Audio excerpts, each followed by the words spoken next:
Well, 883. I mean, that's the biggest number of the event, right? I mean, pretty much. We had a 9 from Ethan Ewing, but ultimately, that was the highest of the day. Let's give it that. In this heat coming up, new heat coming down the pipe, round of 16, heat 6. Miguel Pupo coming up against Caio Ibelli. Under the radar, but conceivably find himself in the final 5. He just consistently puts himself into the quarterfinals and semis through the early part of the season. You could see him there, vying for a world title.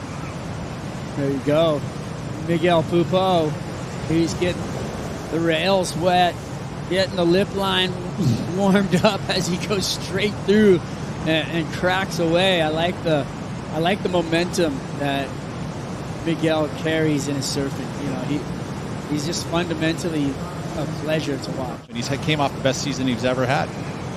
This wave choice here, this wave choice here basically was one of those ones that you knew was going to kind of run down the reef. It wasn't going to be super steep. It didn't have all that extra energy, but he did find the lip. Crazy movement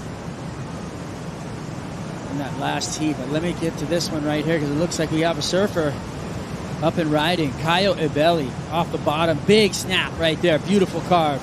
Nice face to this wave. Back up into the lip, and he's going to ride it out. So good little warm-up wave for that, but destroying the lip in that last heat, absolutely compressing and leaving a question in the judge's mind whether he was even going to make it or not, and then riding out of it was Griffin Colapinto. He's down on the glass with AJ. Toledo's win on the backhand, in the lip, slams it twice. Miguel Pupo feeling pretty good out there under priority, so you know these guys don't have first pick, but they're finding ways to find ways. Here we go. Caio Ibelli, big snap off the top. Turns back into the power of the wave, but the wave hits deep water and it sizzles out. So if you're wondering, if you're watching, why are Miguel and Caio kind of catching these smaller inside waves? And that's the reason. It's strategy. It's part of the deal when you're sitting on those non-priority heats to be able to kind of pick up waves and hopefully, you find yourself a little jam. Agreed. And he's going to, we're talking about cuts. Look at this. Beautiful. Sliding into the tube behind a double hand drag, trying to get in there, and no exit for Caio Ibelli. He was looking for the tube time right there, though, and rightfully so. Tube time has been scoring well all day. There's a paddle right under the hood. That was beautiful, but loses the rail and goes down in the vortex. I compare it to when you got a driver in your hand and you're just twisted all the way back around, but everything's staying centered. Miguel Pupo up and riding on a milky one. Backhand. Can he get some open face? No. He's going to fall off. Wow, that was a great takeoff straight through the tube. Beautiful ride for Caio Ibelli. Grabs the rail, pushing around some water.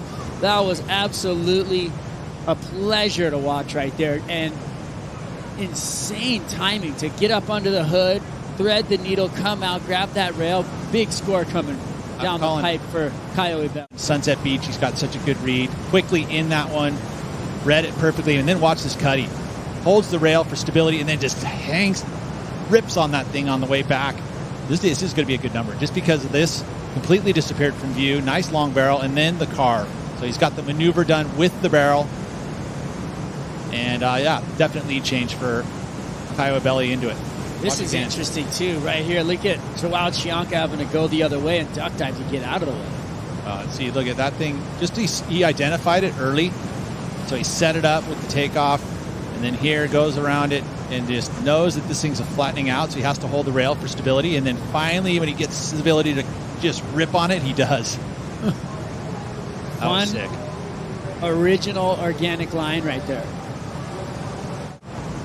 Out the back, Caio turns back into the white water, comes off the bottom, nice extension of the body right there into a turn, gets another one. He's just playing with it at this point. He's feeling pretty good. You can see it, Pete, in the body language. Well, we saw early, right, the 3.6 and the 317 were non-priority heat, and then now once he gets priority, sure enough, locks in an excellent number. Really closely on designs specifically for him, which has been kind of nice. Their relationship fairly new, but it's about a year old now.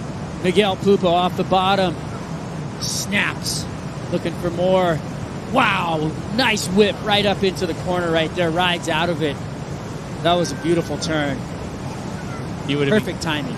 getting the information too. Would have known that 8-point ride came in for Caio, knowing that kind of, at that point you're like, ooh, I gotta start stepping up here. So you can see there was a little bit of anxiousness, and he pushed a bit harder on that one as well for Miguel. It's going to be his best number. Check it out here as he's again off the point.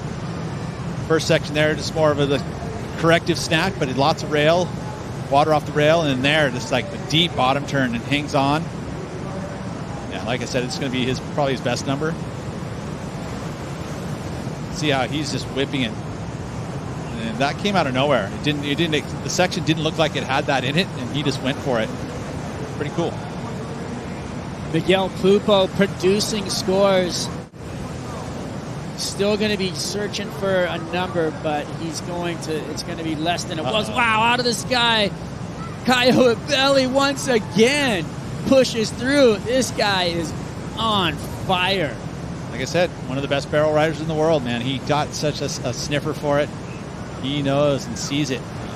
Remember the barrel he had at Sakurema last year? Look at how beautiful this is. And he saw it again. See the delayed bottom turn just to time it perfectly so he could slide up underneath behind it. Exit could have been a little cleaner. It would have helped him for that last section if he'd been able to just stay a little tighter out the end of it. But he kind of came out through the white water. See right there, but that put him, he's just kind of arm up, but that made him late to that section, which then again he wasn't able to pull it off. So a little mistake there. I mean, if we're going to start analyzing and dissecting, right? But yeah, I agree with you, Pete. And he's still going to get a better number, though. I mean, a barrel's going to get a good number. It was a nice tube, but yeah, it just made him late for all this. Although, look how much bump was on the face there. It wouldn't have been an easy turn. Back in the quarterfinals, right? He's solid. Yeah, it's nice. Fifth, 2 in a row. Fifth over at Pipe. Here we go. Off the bottom, Miguel Pupo, live action. Nice. Searing turn right there, right up in that corner pocket where it was just super solid. That wave had a lot of wall on it. It's not going to give him anything else, but I really love the attack that he laid into that. The hair's going, the body's moving, the board's flying. Here we go.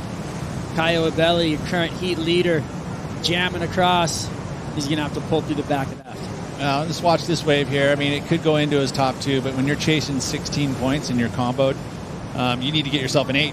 And I don't think this is quite going to go into the 8s for Miguel. Good surfing. Caio's not done either.